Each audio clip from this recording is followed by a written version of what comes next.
മക്കളെ welcome to master the NCERT. NCERTയിൽ ജയിക്ക് ചോദിക്കുന്ന ചോദ്യങ്ങൾ തെരഞ്ഞു പിടിച്ച ചെയ്യുന്ന പ്രോഗ്രാമാണ് മാസ്റ്റർ ദി NCERT. അതിൽ മാത്സിൽ നമ്മൾ ഓൾറെഡി ഒരു വീഡിയോ ചെയ്തിട്ടുണ്ട്. ഡിഫറൻഷ്യൽ ഇക്വേഷൻസിലെ ഹോമോജീനിയസ് ഡിഫറൻഷ്യൽ ഇക്വേഷൻ എന്ന് പറഞ്ഞ സെഷനിൽ. അപ്പൊ ഇന്ന് ഞാൻ മറ്റൊരു വീഡിയോ ആയിട്ട് വന്നിരിക്കുകയാണ്. ഇന്ന് വന്നിരിക്കുന്നത് എക്സസൈസ് 9.5 ആണ്. അത് ഡിഫറൻഷ്യൽ ഇക്വേഷൻ അഥവാ കാൽക്കുലസിലെ ഡിഫറൻഷ്യൽ ഇക്വേഷൻ എന്ന് പറഞ്ഞ ചാപ്റ്ററിലെ എക്സസൈസ് തന്നെയാണ്. അതിൽ വരുന്നത് ലീനിയർ ഡിഫറൻഷ്യൽ ഇക്വേഷൻ ആണ്. വീണ്ടും വന്നിരിക്കുന്നത് കാൽക്കുലസുമായിട്ടാണ്, അല്ലെങ്കിൽ ഡിഫറൻഷ്യൽ ഇക്വേഷനുമായിട്ട്. എന്തോ ഇഷ്ടമാണ് എനിക്ക് ഡിഫറൻഷ്യൽ ഇക്വേഷനെയും അതേപോലെ കാൽക്കുലസിനെയും. എനിവേ ശ്രദ്ധിക്കുക. അപ്പൊ എന്തുകൊണ്ടാണ് ഇത് വന്നിരിക്കുന്നത് ശ്രദ്ധിക്കുക. ഡിഫറൻഷ്യൽ ഇക്വേഷൻ എന്ന് പറഞ്ഞ ചാപ്റ്റർ ഓൾറെഡി എന്താണ് സ്കോറിംഗ് ചാപ്റ്ററിൽ നമ്മൾ ലിസ്റ്റിൽപ്പെട്ട സാധനമാണ്. ഓക്കെ, അതിൽ തന്നെ ഏറ്റവും കൂടുതൽ ചോദ്യങ്ങൾ ചോദിക്കുന്ന സെഷൻ എന്ന് പറഞ്ഞാൽ ലീനിയർ ഡിഫറൻഷ്യൽ ഇക്വേഷൻ ആണ്. അപ്പൊ അതിൽ NCERTയിലെ 9.5 അഥവാ ലീനിയർ ഡിഫറൻഷ്യൽ ഇക്വേഷന്റെ എക്സസൈസില് പിന്നെ എന്ത് ചോദിച്ചിട്ടുണ്ട്, മൾട്ടിപ്പിൾ ടൈംസ് പല ചോദ്യങ്ങളും എന്തായിട്ടുണ്ട് ചോദിച്ചിട്ടുണ്ട്. ഓക്കെ, അപ്പൊ അതുകൊണ്ടാണ് പറഞ്ഞത് ഈ പറഞ്ഞ എക്സസൈസ് എന്തല്ല ഒരു ചെറിയ മീനല്ല. It is not a small മീൻ, ഇറ്റ് ഇസ് എ ബിഗ് മീൻ, വലിയ മീനാണ്. ഓക്കെ, സോ നമ്മൾ എന്ത് ചെയ്യാം, ഇന്ന് ഈ വീഡിയോയിൽ 1-2 ക്വസ്റ്റ്യൻസ് അതുമായി ബന്ധപ്പെട്ടുള്ള പരിചയപ്പെടാം. ഓക്കെ മക്കളെ ശ്രദ്ധിക്കുക. സാർ ഇവിടെ സ്ക്രീൻഷോട്ട് എടുത്ത് വെച്ചിരിക്കുന്നത് എക്സസൈസ് 9.5 ഒരു സെഷനാണ്. ഓക്കെ, അപ്പോൾ ഇവിടെ ഇത് സൂം ചെയ്ത് നോക്കട്ടെ, സൂം ചെയ്തിട്ട്. അപ്പോൾ ഈ സൂം ചെയ്ത് നോക്കുന്ന സമയത്ത് ഇവിടെ ഇങ്ങനൊരു ചോദ്യം നിങ്ങൾ കാണുന്നുണ്ടോ? ഓക്കെ അല്ലേ, അതായത് dy/dx + 2 tan x, anyway 2 tan x = sin x. Okay, അപ്പോൾ അങ്ങനെ ചോദ്യം നിങ്ങൾ കാണുന്നുണ്ട്. ശ്രദ്ധിക്കുക, ഞാൻ ഈ സ്ലൈഡ് മാറ്റാൻ വേണ്ടി പോവുകയാണ്. നിങ്ങൾ അടുത്ത സ്ലൈഡിലേക്ക് നോക്കുക. മക്കളെ ശ്രദ്ധിക്കുക, ഇതേ ചോദ്യം തന്നെ എന്താക്കിയിട്ടുണ്ട്, പല തവണകളായിട്ട് വന്നിട്ടുണ്ട്. 2022 അതേപോലെ തന്നെ 2021 2 തവണ. ഓക്കെ അല്ലെ, അതേപോലെ തന്നെ 2020 ഓക്കെ ഇതേ ചോദ്യം തന്നെ 2 tan x = sin x. അതേപോലെ തന്നെ ഈ പറഞ്ഞ ഇനീഷ്യൽ കണ്ടീഷൻ പോലും ഇവിടെ എന്തില്ല, മാറ്റമില്ല. സോ നമുക്ക് എന്ത് ചെയ്യാം മക്കളെ, ആ ചോദ്യം ഒന്ന് ചെയ്തു നോക്കാം. അപ്പൊ അതിന് വേണ്ടിയിട്ട് ഞാൻ ഇവനെ കോപ്പി ചെയ്തിട്ട് ഇവിടെ വെച്ചിട്ടുണ്ട്. Okay listen. സോ എന്താണ് ചോദ്യം ശ്രദ്ധിക്കൂ. ലിസൺ.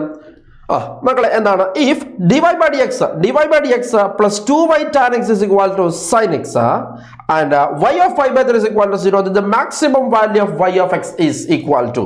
ഓക്കെ അല്ലേ. സോ മക്കളെ ഇത് നമുക്കറിയാം, ഇത് എന്താണ്, ലീനിയർ ഡിഫറൻഷ്യൽ ഇക്വേഷൻ ആണ്. നമുക്ക് ലീനിയർ ഡിഫറൻഷ്യൽ ഇക്വേഷന്റെ പ്രോബ്ലം എങ്ങനെയാ ചെയ്യുക, നമ്മൾ ആദ്യം എന്താക്കുക, അതിനെ ഒരു സ്റ്റാൻഡേർഡ് ഫോമിലേക്ക് മാറ്റുക. ഓക്കെ അല്ലേ. ഇപ്പൊ നമുക്കറിയാം 2 സ്റ്റാൻഡേർഡ് ഫോംസ് ഉണ്ട്. ഓക്കെ അല്ലേ.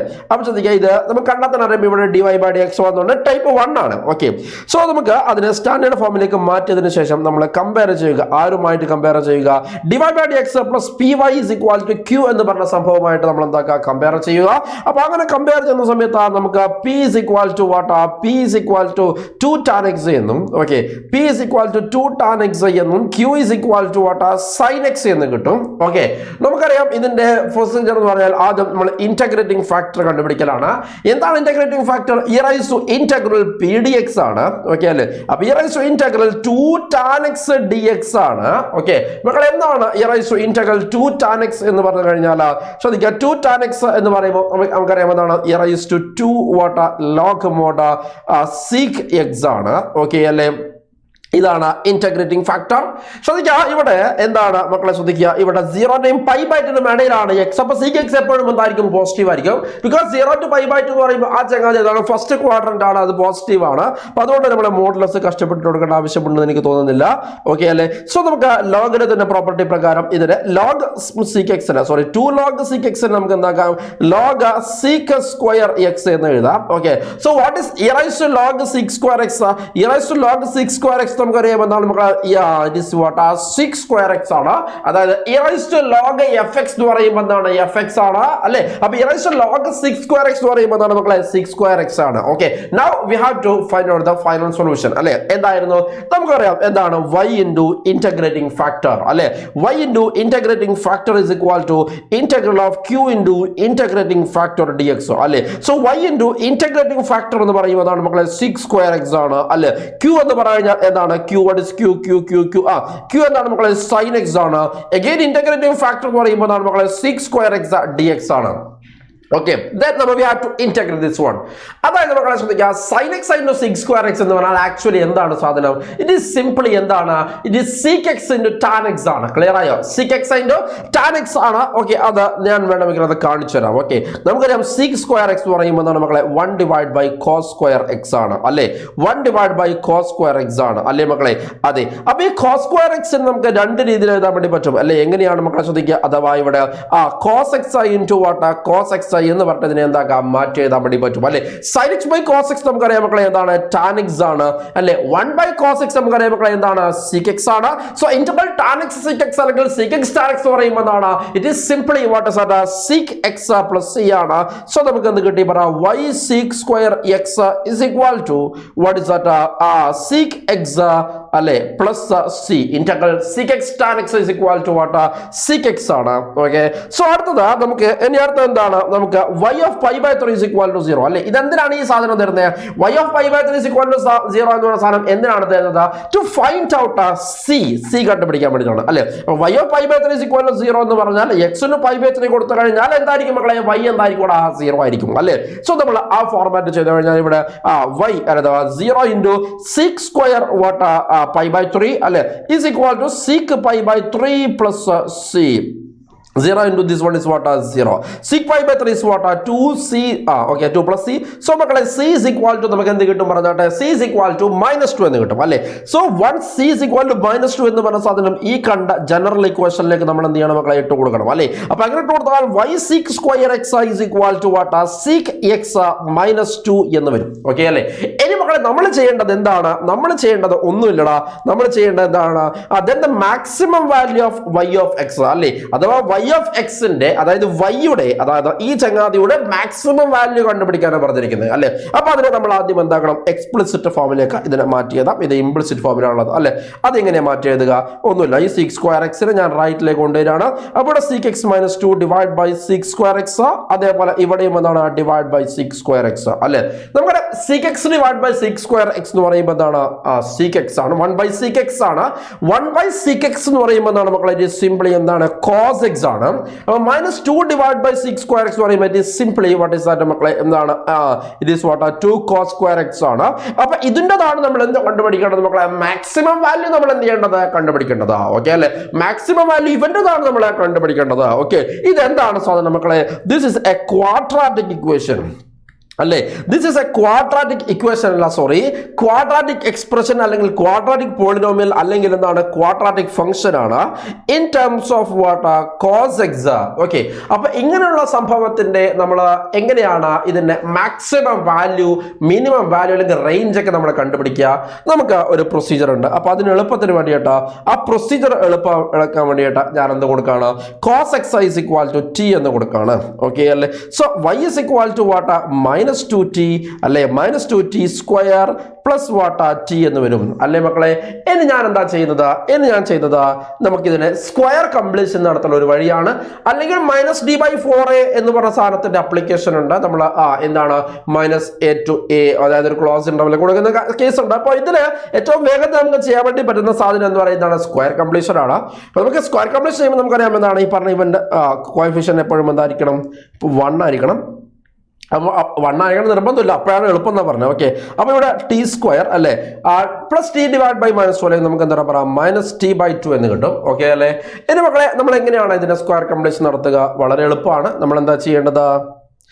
നമ്മൾ ചെയ്യേണ്ടത് ഒന്നുമില്ലടാ. നമ്മൾ ചെയ്യേണ്ടത് ശ്രദ്ധിക്കുക, ഇതിന്റെ കോഎഫിഷ്യന്റിന്റെ അതായത് ടിയുടെ കോഎഫിഷ്യന്റിന്റെ പകുതിയുടെ സ്ക്വയർ ആഡ് ചെയ്യുക, സബ്ട്രാക്ട് ചെയ്യുക. ഓക്കെ, നമുക്കറിയാം ടിയുടെ കോഎഫിഷ്യന്റ് എന്ന് പറഞ്ഞു കഴിഞ്ഞാൽ എന്താണ് മക്കളെ? What is the coefficient of T?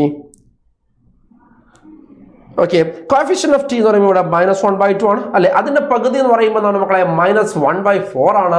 അതിന്റെ സ്ക്വയർ എന്ന് പറഞ്ഞു കഴിഞ്ഞാൽ എന്താണ് മക്കളെ? ശ്രദ്ധിക്കുക, -1 ഡിവൈഡ് ബൈ 16 ആണ് അല്ലടാ? എന്താണ്? സോറി -1/16 അല്ല, 1 ഡിവൈഡ് ബൈ എന്താണ് മക്കളെ? 16 ആണ്. ഇവിടെ തെറ്റിയിട്ടില്ല എന്ന് വിചാരിക്കുന്നു. Okay, listen. ശ്രദ്ധിക്കുക, അപ്പൊ ഞാൻ എന്താക്കാണ്? ഇവിടെ ഒരു +1 ഡിവൈഡ് ബൈ 16 അതേപോലെ തന്നെ എന്താണ് മക്കളെ? -1 ഡിവൈഡ് ബൈ 16 ഞാൻ എന്താക്കാണ്? ചെയ്യുകയാണ്. ഓക്കെ അല്ലേ? ഇനി ശ്രദ്ധിക്കുക. സോ നമ്മൾ ഇത് ചെയ്ത് കഴിഞ്ഞാൽ നമുക്ക് എന്ത് കിട്ടും മക്കളെ? ഇത് എന്തായിട്ട് മാറും പറയൂ? T minus 1/4 the whole square minus 1/16 അല്ലേ? ഇനി മക്കളെ ഞാൻ ഈ -2 ഉള്ളിലേക്കെല്ലാം മൾട്ടിപ്ലൈ ചെയ്ത് കൊടുത്ത് കഴിഞ്ഞാൽ ഇത് എന്തായിട്ട് വരും പറഞ്ഞിട്ട് 1/16 minus 2 into t minus 1/4 the whole square എന്നായിട്ട് മാറും. Okay, sorry, 2/16 minus 2 into t minus 1/4 the whole square എന്നായിട്ട് മാറും. ഓർ നമുക്ക് 1/8 minus 2 into t minus 1/4 the whole square അല്ലെ എന്നായിട്ട് ഇവൻ മാറി. ഓക്കെ, നമ്മൾ സ്ക്വയർ കംപ്ലീഷൻ നടത്തി. ഓക്കെ മക്കളെ ശ്രദ്ധിക്കുക, ഈ പറഞ്ഞ y is equal to എന്ന് പറഞ്ഞ സാധനം എന്താണ്? 1/8 minus 2 into t minus 1/4 the whole square അല്ലെ? എപ്പോഴാണ് ഇതിന് മാക്സിമം വാല്യൂ കിട്ടുക? എപ്പോഴാണ് ഇത് മാക്സിമം വാല്യൂ കിട്ടുക എന്ന് വെച്ച് കഴിഞ്ഞാൽ ഈ ചങ്ങാതി 0 ആകുമ്പോഴാണ് ഇത് മാക്സിമം വാല്യൂ കിട്ടുക അല്ലെ? അപ്പൊ 0 ആകുന്ന സമയം ഇത് അപ്പൊ പക്ഷെ ഒരു കാര്യമുണ്ടോ, ഇതെന്താവും? 0 എപ്പോഴും ആവുമോ നമ്മൾ എന്താക്കണം മക്കളെ? ചെക്ക് ചെയ്യണം. ഓക്കെ അല്ലേ? അതായത് ഈ കേസിലാവും. എന്തുകൊണ്ടാണ്? അഥവാ നമുക്ക് ഇവിടെ 0 ആകണമെങ്കിൽ ടി is equal to എന്താവണം മക്കളെ? 1/4 ആവണം അല്ലേടാ? അല്ലേ? അപ്പൊ ടി 1/4 എന്ന് പറഞ്ഞ വാല്യൂ എടുക്കാൻ സാധ്യതയുണ്ടോ നമ്മൾ നോക്കണം. അപ്പൊ ടി എന്ന് പറയുന്നത് ഇവിടെ എന്താണ്? കോസെക്സ് ആണ്. അപ്പൊ നമ്മളെ കോസെക്സിന്റെ റേഞ്ച് എന്താണ്? -1ന്റെയും 1ന്റെയും ഇടയിലാണ് അല്ലെ? അപ്പൊ ഈ പറഞ്ഞതിന് അതിന്റെ ഇടയിലാണ് ആര് വരുന്നത്? 1/4 വരുന്നത്. ഓക്കെ അല്ലേ? അപ്പൊ കോസെക്സിന്റെ വാല്യൂ 1/4 ആവാൻ വേണ്ടി പറ്റുമോ? യെസ്, പറ്റും അല്ലെ? അങ്ങനെയാണെങ്കിൽ ഇവൻ എന്താവും? 0 ആവും. ഓക്കെ, അപ്പൊ ഇവൻ 0 ആകുമ്പോഴാണ് ഇവൻ മാക്സിമം വാല്യൂ കിട്ടുക അല്ലെ? അപ്പൊ അതിന്റെ മാക്സിമം വാല്യൂ എന്ന് പറയുമ്പോൾ എന്താണ് മക്കളെ? y max എന്ന് പറയുമ്പോൾ എന്താണ്? y max എന്ന് പറയുമ്പോൾ എന്താണ് മക്കളെ? ഇത് സിംപ്ലി എന്താണ്? 1/8. Okay, ready? സോ നമുക്ക് അടുത്ത ചോദ്യം ഒന്ന് നോക്കാം. അടുത്ത ചോദ്യം എന്താ മക്കളെ? ശ്രദ്ധിക്കുക, ഇത് നോക്കൂ. ഇത് അതേ എക്സസൈസിനോടനുബന്ധിച്ചിട്ടുള്ള എക്സാമ്പിൾ ആണ് ലീനിയർ ഡിഫറൻഷ്യൽ ഇക്വേഷനിലെ. അഥവാ ശ്രദ്ധിക്കുക, എക്സാമ്പിൾ 15 എന്താണ്? Find the general solution of the differential equation x dy by dx plus 2y is equal to what? x square. Okay, ready? ശ്രദ്ധിക്കുക. അപ്പോൾ ഈ ചോദ്യം 2 തവണ ചോദിച്ചിട്ടുണ്ട്. പക്ഷെ അത് 2 തവണയും എപ്പോഴാണ്? 2019 അപ്പോൾ ഒന്ന് ജാനുവരി ഷിഫ്റ്റ്, മറ്റേന്നാണ് ഏപ്രിൽ ഷിഫ്റ്റ്. ഓക്കെ അല്ലേ? ദെൻ നമുക്ക് നോക്കാം. രണ്ട് ഡിഫറെന്റ് രീതിയിലാണ് ചോദിച്ചിരിക്കുന്നത്. നമുക്ക് എന്തായാലും ചെയ്ത് നോക്കാം. ഓക്കെ, എന്താ ചോദ്യം മക്കളെ? y is equal to y of x is the solution of the differential equation this one. Okay, satisfying y of 1 is equal to 1. Okay, then y of 1/2 is equal to. അപ്പോൾ നമുക്കറിയാം, ഇങ്ങനെ ഒരു ചോദ്യം കിട്ടിക്കഴിഞ്ഞാൽ നമ്മൾ എന്ത് ചെയ്യണം? ആദ്യം ഇതിനെ സ്റ്റാൻഡേർഡ് ഫോമിലേക്ക് മാറ്റണം. ഓക്കെ അല്ലേ? അപ്പോൾ സ്റ്റാൻഡേർഡ് ഫോം എന്ന് പറയുമ്പോൾ എന്താ മക്കളെ? അഥവാ ഇവിടെ ഈ dy/dxന്റെ കോഎഫിഷ്യന്റ് എപ്പോഴും എന്തായിരിക്കണം? 1 ആയിരിക്കണം അല്ലേ? അപ്പോൾ അങ്ങനെ ആക്കാൻ വേണ്ടി ഞാൻ ആദ്യം മൊത്തം എന്ത് ചെയ്യും? ആരെ കൊണ്ട് ഡിവൈഡ് ചെയ്യും മക്കളെ? x കൊണ്ട് നമ്മൾ എന്താക്കും? ഡിവൈഡ് ചെയ്യും അല്ലേ? സോ നമുക്ക് ഇവിടെ എന്ത് കിട്ടിയ മക്കളെ? dy/dx അല്ലേ? Okay, plus 2/xy is equal to what? x അല്ലേ? ഇവരെ ഞാൻ dy/dx plus what? py is equal to q ആയിട്ട് കമ്പയർ ചെയ്ത് കഴിഞ്ഞാൽ p is equal to what? 2/x എന്നും q is equal to what? x എന്നും കിട്ടും. ഓക്കെ, then as usual നമ്മുടെ പ്രൊസീജിയർ എന്താണ്? First we have to find out the integrating factor അല്ലേ? What is that? e raised to integral pdx അല്ലേടാ? അപ്പൊ e raised to integral pdx എന്ന് പറയുമ്പോൾ എന്താണ് മക്കളെ? കമോൺ പറയോ? 2/x dx അല്ലേ? എന്താണ് ഇന്റഗ്രൽ ഓഫ് 2/x എന്ന് പറയുമ്പോൾ നമുക്കറിയാവുന്നതാണ് 2 log x. Okay, 2 log x അല്ലേ? അപ്പോൾ അഥവാ നമുക്ക് e raised to log x square അഥവാ നമുക്ക് എന്ത് കിട്ടി? x സ്ക്വയർ എന്ന് കിട്ടി അല്ലേ? സോ നമുക്കറിയാം അല്ലേ അടുത്ത പ്രൊസീജിയർ എന്താണ്? അടുത്തത് integrating factor, sorry, y into integrating factor is equal to, ഇവിടെ ഇന്റഗ്രേറ്റിംഗ് ഫാക്ടർ എന്ന് പറയുന്നതാണ് x സ്ക്വയർ ആണ് അല്ലേ? Is equal to integral of q into അല്ലേ? വാട്ട് ഇസ് q എന്ന് പറഞ്ഞാൽ x അല്ലേ? Into what? x square dx അല്ലേ മക്കളെ? അല്ലേ? Yes, okay. Then what is that? Yx square is equal to x into x square നമുക്കറിയാം x cube ആണ്. അതിന്റെ ഇന്റഗ്രൽ എന്ന് പറയുമ്പോൾ എന്താണ്? x raised to 4 divided by 4 plus c ആണ് അല്ലേ? ഇനി നമുക്ക് c യുടെ വാല്യൂ കണ്ടുപിടിക്കാൻ നമുക്ക് തന്നിരിക്കുകയാണ് എന്താ? y of 1 is equal to 1. അഥവാ x ന് 1 കൊടുത്താൽ y എന്താണ്? 1 ആണ് അല്ലേ? അപ്പോൾ 1 into 1 അല്ലേ is equal to 1/4 plus c അല്ലേ? Simplify the c is equal to നമുക്ക് എന്ത് കിട്ടി മക്കളെ? 3/4 എന്ന് കിട്ടി അല്ലേ? അപ്പോൾ അങ്ങനെയാണെങ്കിൽ ഈ പർട്ടിക്കുലർ സൊല്യൂഷൻ എന്തായിട്ട് മാറിയടാ? yx square is equal to, okay, yx square is equal to x raised to 4 divided by 4, okay, plus what? 3 divided by 4 എന്നായിട്ട് ഇവൻ മാറി. ഓക്കെ, ഇനി നമ്മൾ എന്ത് കൊടുക്കണം മക്കളെ? ശ്രദ്ധിക്കുക, നമുക്ക് ഒന്ന് ഭംഗിയാക്കുകയാണെങ്കിൽ ഇതെന്ത് കിട്ടും? y is equal to x raised to 4 plus 3 divided by 4x square എന്നായിട്ട് മാറി. ഓക്കെ, അങ്ങനെ ഭംഗിയാക്കണോ? നമുക്ക് നോക്കാം. ഇതിനർത്ഥം നമുക്ക് എന്താ വേണ്ടത്? y അല്ലേ, y of 1/2 is equal to what? y of 1/2 അല്ലേ. അപ്പോൾ y of 1/2 is equal to 1 നമ്മൾ x-ന് 1/2 കൊടുക്കുമ്പോൾ y എന്താണെന്നാണ് ചോദ്യം അല്ലേ. അപ്പോൾ put x is equal to 1/2, then what is y? അതാണ് ചോദ്യം. അപ്പോൾ x-ന് 1/2 കൊടുത്താൽ ഇവിടെ നമുക്ക് 1/2 raised to 4 അല്ലേ. 1/2 whole raised to 4 എന്ന് പറയുമ്പോൾ നമുക്ക് എന്താണ് മക്കളെ? 1/16 അല്ലേ, പ്ലസ് 3 4 ഇൻറ്റു ഇവിടെ 1/2 സ്ക്വയർ അല്ലേ. 1/2 സ്ക്വയർ നമുക്കറിയാം എന്താണ്? 1/4 ആണ്. So 4 getting cancel. മനസ്സിലായില്ലേ? സോ നമുക്ക് ആൻസർ ആയി മക്കളെ എന്താണ്? നമുക്ക് എനിവിനെ എന്താക്കാം? നമുക്ക് ഇത് ആഡ് ചെയ്യാം അല്ലേ. അപ്പോൾ ഇവിടെ നമുക്ക് 16 3 49 divided by 16 എന്ന് കിട്ടും. Okay, 49 divided by 16 is the correct answer. 2 ചോദ്യങ്ങളാണ് ഞാൻ ഈ വീഡിയോയിൽ ചെയ്തിട്ടുള്ളത്. രണ്ടും ഈ പറഞ്ഞ പോലെ തന്നെ NCERT എക്സൈസ് 9.5-ലുള്ള ചോദ്യങ്ങളാണ്. ശ്രദ്ധിക്കാൻ മക്കളെ, ഡിഫറൻഷ്യൽ ഇക്വേഷൻ ഒരു സ്കോറിംഗ് ചാപ്റ്റർ ആണ്.